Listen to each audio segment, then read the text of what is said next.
जय माँ काली मित्रों, आपका मेरे चैनल माँ काली माँ दुर्गा शक्ति संवाद में एक बार फिर स्वागत है।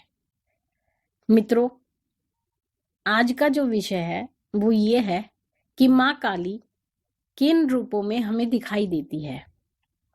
देखिए, माँ काली का एक ऐसा विषय है जिसके बारे में अगर मैं बात करती हूँ तो मेरे चेहरे पर एक मुस्कान आती है, एक प्रसन्नता होती है माँ के बारे में बात करते हुए। तो माँ हमें दर्शन देती है, किन माध्यम से हमें दर्शन देती है, किन रूपों में हमें दर्शन देती है। देखिए, किसी भी देवता या देवी का दर्शन पाना साक्षात रूप से संभव नहीं है, क्योंकि उनके अंदर इतना ओज होता है, इतना तेज होता है, इतनी प्रचंड शक्ति है कि अगर आपने किसी परमाणु बम का अगर विस्फोट का प्रदर्शन आपने कभी देखा हो अपने जीवन में, मैंने देखा है। एक वीडियो देखी थी मैंने, उसमें जब वो विस्फोट हुआ था तो उसमें इतनी तेज रोशनी हुई थी कि आंखें अंधी हो जाएं।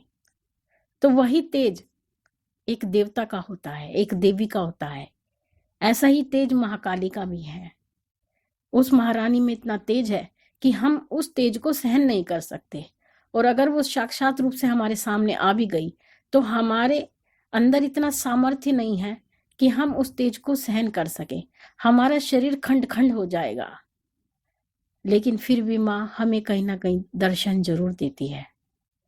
वो स्वप्न के माध्यम से हमें दर्शन देती है, लेकिन स्वप्न के माध्यम से भी वो हमें साक्षात रूप में बहुत कम दिखाई देती है। माँ इतनी दयालु है, शायद वो ये सोचती है कि मेरे बच्चे कहीं मुझे देखकर डर न जाएं, तो इसलिए वो भी सपने में साक्षात नहीं दिखाई देती, वो किसी न किसी रूप में हमें दिखाई देती है।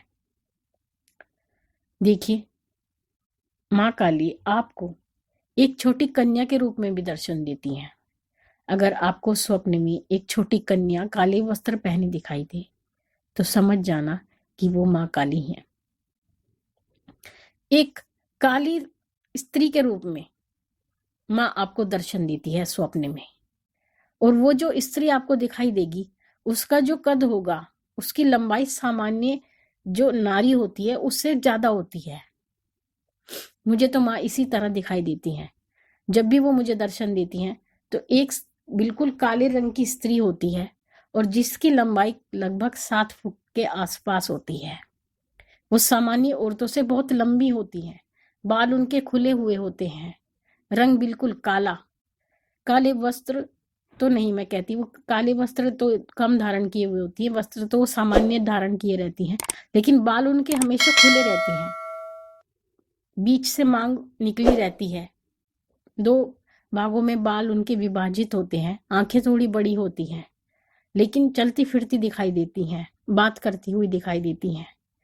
तो जब भी वो मुझे इस तरह दिखाई देती हैं तो मैं समझ जाती हूँ कि माँ रात में मेरे सपने में आई थी और मुझसे बात कर रही थी। लेकिन अगर साक्षात की बात करूं तो साक्षात रूप में माँ बहुत कम दर्शन देती हैं। कोई भी देवता अपने साक्षात रूप में आपको स्वप्न में भी दर्शन नहीं देता, वो किसी ना किसी माध्यम से आपको दर्शन देता है। अगर आप किसी चौकी पर जाते हैं तो आपको उसी भक्त के रूप में देवता दिखाई देंगे, किसी और व्यक्ति के रूप में कोई देवता दिखाई देगा। लेकिन अगर मैं ये कहूं कि साक्षात ही दिखाई दे तो ऐसा बहुत ही कम होता है। होता तो है कि नहीं होता, होता है, साक्षात भी दिखाई देते हैं, लेकिन बहुत कम। देवता किसी ना किसी का रूप धारण करके आपको संकेत देते हैं। अगर कोई बात होती है तो वो बात भी बताते हैं। और माँ काली छोटी कन्या के रूप में, एक काली स्त्री के रूप में दिखाई देती हैं अधिकांशतः। वो कभी कभी ऐसी भी दिखाई देती हैं जैसे कि हम कहीं जा रहे हैं और कहीं रास्ते में कोई स्त्री हमें मिली, वो भी माँ काली ही होती हैं। कई बार मैंने सुना है कि कलकत्ता में एक ट्रेन के रूप में भी माँ काली ने दर्शन दिए, ऐसा मैंने सुना है। तो ये रूप होते हैं माँ काली के, जिनके द्वारा माँ काली दर्शन देती हैं। लेकिन सभी व्यक्ति उनके इस संकेत को समझ नहीं पाते। अगर आपको कभी इस तरह के संकेत दिखाई दे तो समझ जाना माँ काली आपको दर्शन दे रही हैं, अपना आशीर्वाद आपको दे रही हैं, अपना प्रेम आपको दे रही हैं। माँ की दया, माँ की कृपा अपार है, जिसका कोई पार नहीं पा सकता। आशा करती हूँ मेरे द्वारा दी गई जानकारी आपको पसंद आई होगी। इसी तरह की जानकारी लेकर मैं फिर आपसे मिलूंगी। तब तक के लिए आप मेरे चैनल को लाइक कीजिए, सब्सक्राइब कीजिए, शेयर कीजिए और नोटिफिकेशन बेल को भी प्रेस कीजिए ताकि आने वाली मेरी वीडियोस का नोटिफिकेशन आपको तुरंत मिल जाए। तब तक के लिए मैं माँ से यही प्रार्थना करती हूँ, भगवती आपके भंडारे भरती रहे, आपकी सभी इच्छाएं वो पूरी करती रहे। जय महाकाली, जय महाकाल।